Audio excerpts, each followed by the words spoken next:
Si Lacson karon niingon na nga bukas paghapon ang Senate Blue Ribbon Committee alang sa pag-imbitar sa mga kanhi Marines nga nipasangil nga ni-deliver og mali-malitang kwarta.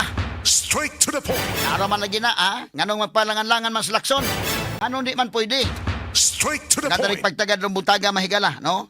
Kay duna mga higalay dugang pa investigasyon mo nang duna na partial report si Lacson. Ang wa niya mapatawag kining 18 Marines, di niya ipatawag.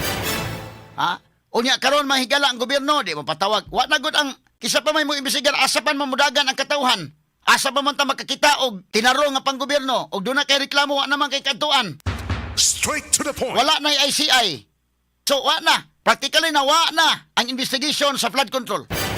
Si Lacson muundang na mga higala unta. Ano siya mga higala nga tapuson na yung Blue Ribbon. Di mamirma ang ubang senador. Wa pa man na makuan. O mo ta maghuman mga ano yung di man nimo imbitaron ang 18 Marines. Ano di man mo imbitaron sa Strike Give Olaybar.